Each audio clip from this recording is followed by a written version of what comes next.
अस्सलामुअलैकुम my social media family. उम्मीद करती हूँ कि आप सब लोग हिफ्ज़-ओ-अमान से होंगे। सियासी तज्ज़ियों और तबसरों के साथ आपकी खिदमत में हाजिर हूँ जनाब। आज का वीडियो बहुत ज़्यादा इंपॉर्टेंट है।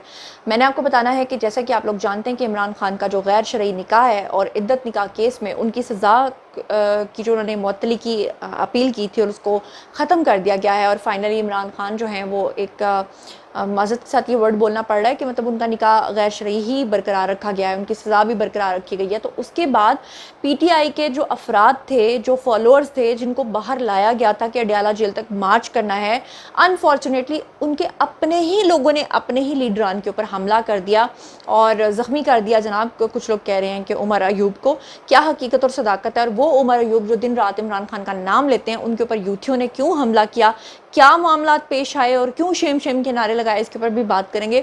इसके अलावा मैंने आपको बताना है कि शानदाना गुलजार जो हैं उन्होंने एक मरतबा फिर रियासत मुखालिफ एक बदतरीन प्रोपेगेंडा और पाकिस्तान को तोड़ने की बात की है और उसमें इस्तेमाल किया है उन्होंने मज़हब को, उसमें इस्तेमाल किया है उन्होंने सवात वाक़े को जिसमें एक शख्स को जला दिया गया था।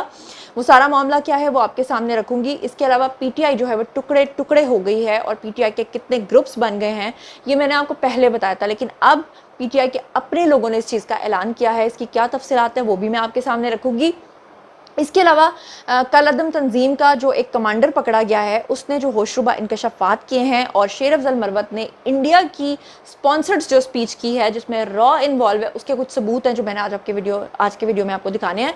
तो ये सारा का सारा वीडियो बहुत तवज्जो के साथ, बहुत इन्हमाक के साथ देखिएगा क्योंकि बहुत सारी चीज़ें हैं जिसके बारे में शायद आपको नहीं पता होगा और इस वीडियो के थ्रू आपको पता चलेगा और इस एंगल से कोई खबर आपको नहीं बताएगा। तो चलिए जनाब शुरू करते हैं पहली खबर से। अच्छा, सबसे पहले जो इस वक्त मैं आपको एक क्लिप सुनवाने जा रही हूँ वो क्लिप आपको सुनवाना बहुत ज़रूरी है।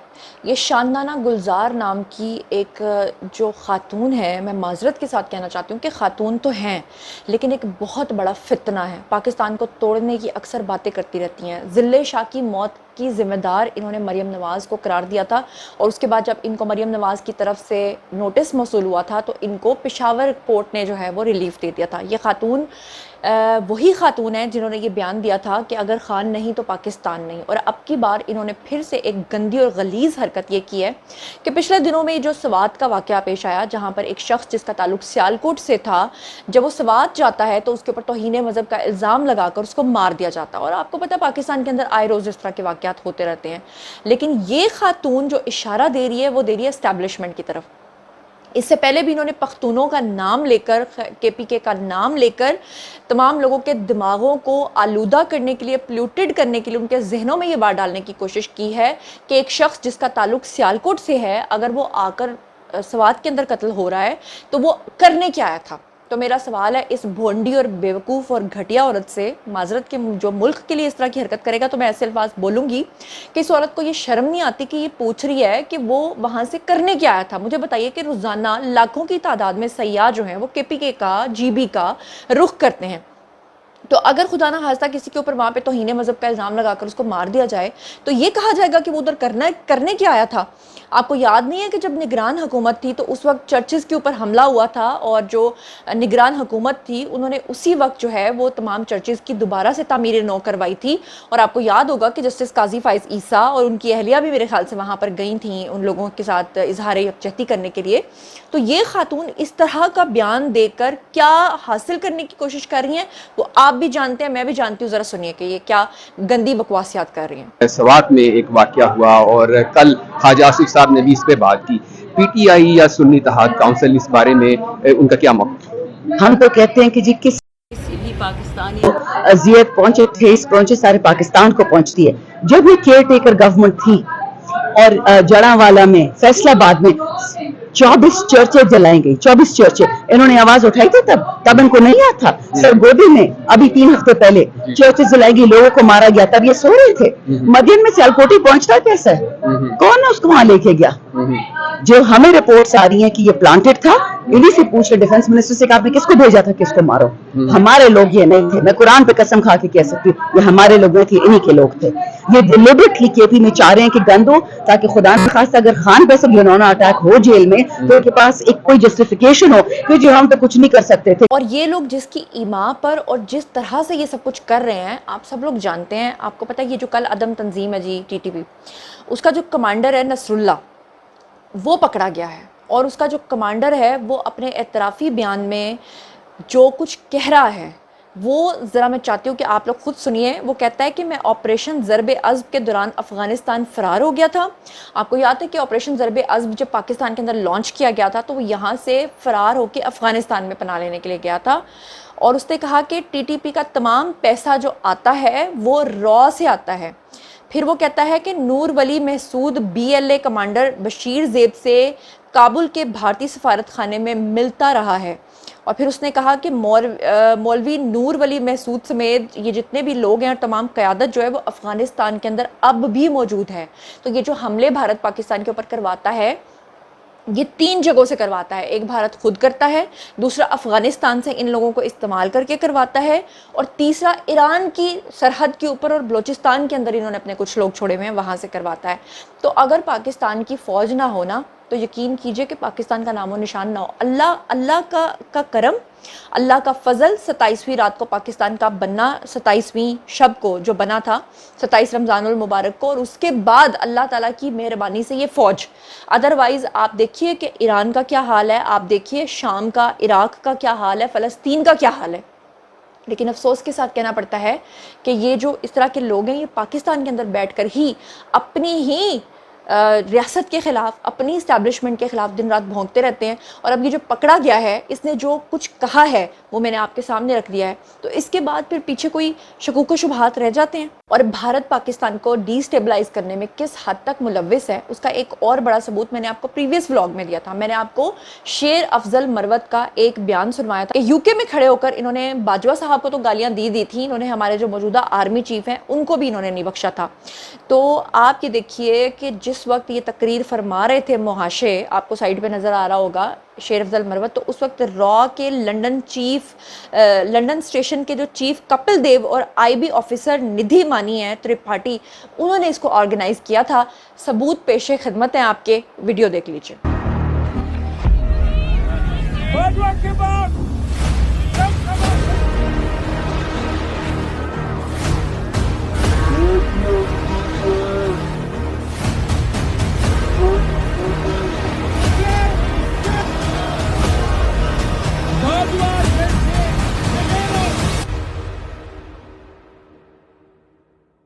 और फिर माजरत के साथ मुझे ये कहना पड़ता है कि हुकूमत अपना काम कर रही है, हुकूमत मईशत की तरफ तवज्जो दे रही है। आपको पता है कि शहबाज शरीफ किस लिए पहचान रखते थे? वो एक शहबाज नहीं बल्कि शहबाज स्पीड के नाम से जाते थे। वो इंफ्रास्ट्रक्चर के ऊपर और तामीरात के ऊपर बहुत ज़्यादा काम करते थे, तवज्जो देते थे सड़कों पे, पुलों पे। आप देख रहे हैं कि जब से उनकी हुकूमत आई है वो सड़कें पुल बनाने के बजाय इस वक्त पाकिस्तान की मईशत के बारे में, IMF के बारे में और जितनी भी रिलीफ अवाम को दिया जा सकता है उसके बारे में सोच रहे हैं कि किसी तरीके से पाकिस्तान जो है वो अपनी पटरी पर आ जाए, किसी तरह से पाकिस्तान डिफ़ॉल्ट की सिचुएशन से निकल जाए। और फिर शहबाज शरीफ ने जब कहा कि IMF से हमें छुटकारा पाना है तो ये तो खुश आइंद बात है, चाहे आप उनके नकाद ही क्यों ना हो, आप उनको एटलीस्ट इस बारे में सपोर्ट करें। और फिर शहबाज शरीफ जिस तरह से CPEC के लिए दोबारा से उनकी बहाली की कोशिश करें जो इमरान खान के दौर में ख़त्म कर दिया गया था, तो पीछे क्या बात बचती है? यानी इससे बड़ी एफर्ट्स वो लोग क्या कर सकते हैं? लेकिन उसके बावजूद आपको पता है कि ये लंदन के अंदर और लंदन की सड़कों के ऊपर वो पुरानी बाजियों की शक्लें मुझे याद आ रही हैं, पुरानी आंटियों की शक्लें याद आ रही हैं। वो एक मोहतरमा थी ना जो कहती थी कि हाय डीजल हमारा जो है वो सरबराह बन गया तो हमारा क्या बनेगा। मौलाना फजलुर रहमान को उसने बात लगाई थी और मौलाना फजलुर रहमान ही अब आजकल उनके इत्तेहादी हैं। अब वो मोहतरमा तनकीद कर रही है जी मरीम नवाज़ के ऊपर कि मरीम नवाज़ ने किया क्या है। बंदा पूछे कि जितने दिन मरीम नवाज़ को आए हुए हो गए हैं, मरीम नवाज़ ने क्या नहीं किया है? मेरा सवाल यह है कि क्या नहीं किया है, क्या छोड़ दिया है? लेकिन ये मोहतरमा क्या फरमा रही हैं, ज़रा इनकी भी कहानी सुन लें। क्या काम बता दें मरियम नवाज का, एक टिकटॉक और सोशल मीडिया चलाने के अलावा एक बता दें कि ये काम उसने पंजाब के लिए किया। पंजाब की महंगाई कम हुई, पंजाब की आवाम क्या महंगाई से रो नहीं रही आज? पंजाब की लोगों के पास आज रोजगार है। पंजाब के लोग क्या जुल्म बर्दाश्त नहीं कर रहे 2 साल से? पंजाब के अंदर कोई कानून नाम की चीज है? पंजाब के अंदर पुलिस को गुंडा बना के वहाँ की आवाम के ऊपर मुसल्लत किया गया। कौन सी तरक्की? टिकटॉक पे तरक्की। टिकटॉक के लिए शाबाश, वेल डन। नहीं, लेकिन मरियम नवाज ने देखे पुलिस को अप्रिशिएट करने के लिए पुलिस का यूनिफॉर्म पहना, ठीक है। और जो अभी जो रिसेंट उन्होंने ईद के ऊपर जो हमारी मिनॉरिटी के जो वर्कर्स थे जिनको आज तक किसी ने भी अप्रिशिएट नहीं किया, वो तो एक अच्छा काम किया, मरियम ने उनको अपने साथ बिठा के उनको अप्रिशिएट किया। हाँ, वहाँ पर पाकिस्तान में एक फैंसी ड्रेस कंपटीशन चल रहा है, पुलिस में जाओ, पुलिस की वर्दी पहन लो, आप किसी दिन काश्तकार बन जाओ और साथ में काश्तकारों की गर्दनें काटो, बाहर से गंदम खरीद के और अपने मुल्क की गंदम को वहाँ पर रखकर कीड़े लगवाओ, अपने काश्तकारों को मजबूर करो कि वो जिंदा मुर्दों की तरह जिंदगी जिए। ये फैंसी ड्रेस कंपटीशन को हम अप्रिशिएट करें। जी, आपने सुन लिया। अब बात पता क्या, इन्होंने जहर इतना फैला दिया है कि आपको पता है कि जो हम बचपन में मॉस्किटो जो मच्छर होते हैं इनको मारने के लिए मैट्स लगाया करते थे, फिर एक वक्त आया कि वो मैट्स जो है मच्छरों के ऊपर असर करना बंद हो गए, फिर कॉइल्स लगाना शुरू किए जिसको जलेबी कहते थे। वो जलेबी ने मच्छरों के ऊपर असर करना बंद कर दिया और पूरी पूरी रात वो मच्छर जो है वो भिन बनाते रहते थे, इसलिए क्योंकि वो जो मच्छर थे ना वो इम्यून हो चुके थे, उनको इतना जहर पी जाने की आदत पड़ गई थी, वो फिर भी नहीं मरते थे। तो अभी PTI के जो कारकुनान हैं, जो इनके अपने सपोर्टर्स हैं, अब वो जहर पी पी के रियासत के खिलाफ सुन सुन के इतने इम्यून हो चुके हैं कि अब वो ज़ॉम्बीज़ की शक्ल इख्तियार करके अपने ही लोगों के ऊपर हमला करना शुरू हो गए हैं। उसका सबूत मैं अभी आपको दिखाती हूँ कि बुशरा बीबी और इमरान खान का ये जो गैर शरई निकाह था, इसके बारे में जो फैसला कल आया है और जो मैंने आपको सुनाया है, और उसमें जो इमरान खान और बुशरा बीबी को 7-7 साल की सज़ा सुनाई गई थी, उस सज़ा को बरकरार रखा गया है।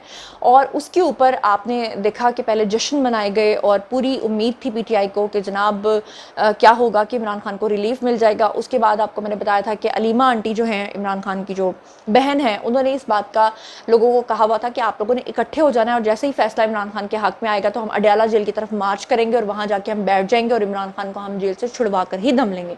तो मैं आपको ये बता दूं कि वो लोग जो ये समझ रहे हैं कि इमरान खान को छोड़ दिया जाएगा, आने वाले 5-7 सालों में मुझे इमरान खान जेल से बाहर नजर नहीं आते हैं।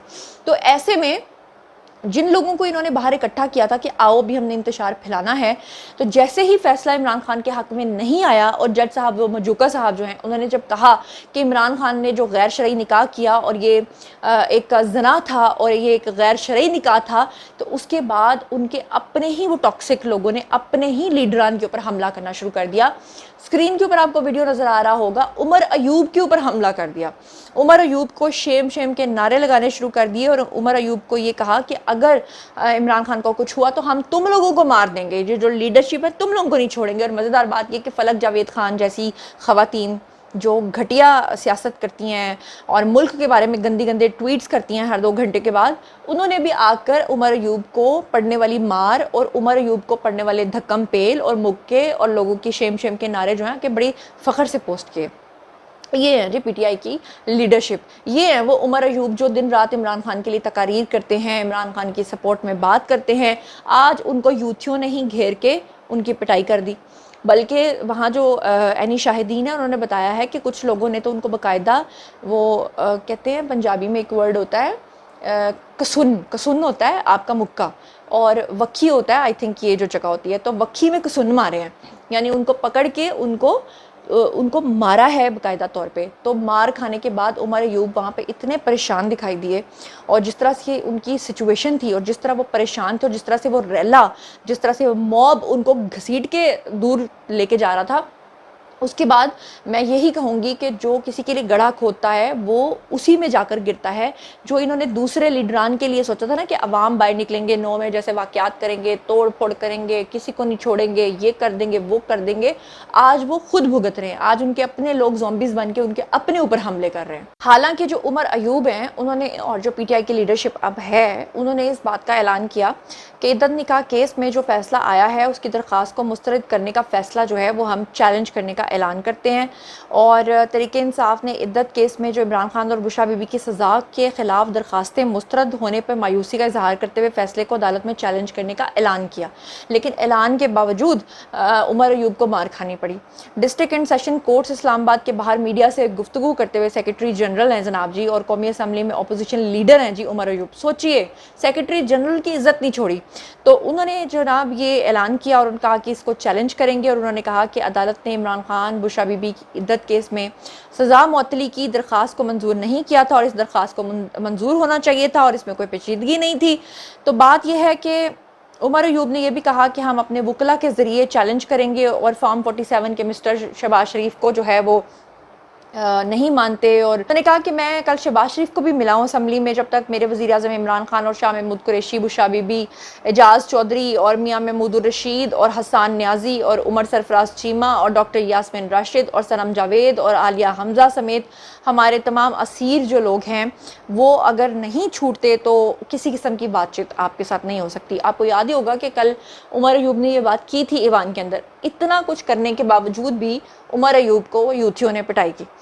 अपोजिशन लीडर ने यह भी कहा कि इस वक्त 18-17 साल के जो बेटियां हैं उनके मोबाइल फ़ोन लेकर उनकी फ़ोटोग्राफ्स इस्तेमाल किए जा रहे हैं और 45 डिग्री की गर्मी में जेल की वैन में उनको बिठाया जा रहा है। हमारे कैदियों को कोई सहूलत नहीं दी जा रही है। वही बात सारी कि जिस तरह पहले कहा जा रहा था कि जनाब अल्लाह माफ़ी दे, जेल के अंदर इनका खुदा न खास्ता इनके साथ ज़्यादती भी की जा रही है। और ये तो इमरान खान साहब ने खुद सनम जावेद के बारे में कहा था और फिर सनम जावेद के वालिद को सामने आके कहना पड़ा था कि मेरी बेटी के साथ कोई ज़्यादती नहीं हुई है। तो बहरहाल ये जिसे कहते हैं ना टके टोकरी किसी की इज़्ज़त करना, वो टके टोकरी इज़्ज़त की है आज पीटीआई के कारकुनान ने उमर अयूब के साथ। इसके अलावा मैं आपको ये भी बता दूं कि जो शानदाना गुलजार की बात मैं कर रही थी ना, ये खातून जो है इन्होंने पीटीआई के जो मुस्तरिब कारकुनान हैं उनका भी जिक्र कर दिया है, क्योंकि पीटीआई जो है वो बहुत सारे ग्रुप्स में अब टूट चुकी है। तो तहरीक इंसाफ की जो रहनुमा हैं शानदाना गुलजार, उन्होंने जनाब जी कहा कि तहरीक इंसाफ में इख्तलाफात सामने आ गए हैं और 21 अरकान कौमी असम्बली ने अपना ग्रुप अलग करने का इंदिया दे दिया है। यानी 21 अफराद ऐसे हैं जो पीटीआई को छोड़ने के लिए मुकम्मल तौर पे तैयार हो गए हैं। ये खबर कोई नई नहीं है, ये तो मैं अभी उनकी खबर आपको पढ़ के सुना रही हूँ। ये खबर तो मैं आपको कितने दिन पहले बता चुकी, तकरीबन मेरे ख्याल से 10 दिन हो गए। मैंने जो व्लॉग बनाया था उसमें मैंने आपको ये खबर दे दी थी। इससे पहले उन्होंने बताया कि शहरियार अफरीदी के इस्तीफ़े से मुतल्लिक बयान के बाद 27 से ज़ायद मेंबरान ने इस्तीफ़ों के ऊपर मुशावरत की, जबकि शानदाना गुलजार और शेर अफजल मरवत समेत लोगों ने भी इस चीज़ का जो है वो ऐलान किया था। और शेर अफजल मरवत ने भी कहा था कि अगर वो जाते हैं तो मैं भी जो है वो ऐलान कर दूंगा। पीटीआई की जो एमएनए यानी कि शानदाना गुलजार, उन्होंने जो मुस्तरिब अरकान है उनका नाम भी लिया है और उन्होंने कहा कि शहरियार अफरीदी का पैगाम यही था कि बानिया पीटीआई की रिहाई के लिए कुछ नहीं हो रहा, इसलिए मुस्ताफ़ी हो जाना चाहिए। और जब ये बात असद कैसर ने सुनी तो कहा कि फिर वो भी मुस्ताफ़ी होंगे। इसके अलावा उन्होंने कहा कि शेर अफजल मरवत, अली मोहम्मद ख़ान, जुनेद अकबर, पंजाब से अमीर सुल्तान और शब्बीर कुरैशी के भी यही जज्बात हैं और वो पार्टी की बेअमली की वजह से तंग हैं। शानदाना गुलजार ने यह भी कहा कि सियासी और पार्लिमानी कमेटी में मशकूक अफराद हैं, यानी अपने ही लोगों को मशकूक भी करार दे दिया, ग्रुपिंग भी कर ली, 21 अफराद छोड़ने को भी तैयार हैं। तो ये सारी जनाब खबरें आज की हैं। बारिया जी आप लोगों की आई कमेंट सेक्शन में और मुझे बताइए कि इन तमाम खबरों के बारे में आप क्या सोचते समझते हैं। जो कुछ भी आप सोचते समझते हैं आइए शेयर कीजिए, पर्सनली जवाब दूंगी। मजीद खबरें, व्लॉग्स, इंटरव्यूज़ और सियासी तज्ज़िया जानने के लिए मेरे साथ कनेक्टेड रहना हरगिज़ मत भूलिएगा। चैनल को सब्सक्राइब कर लीजिएगा। अपना बहुत ख्याल रखिएगा। अल्लाह ने के बाद।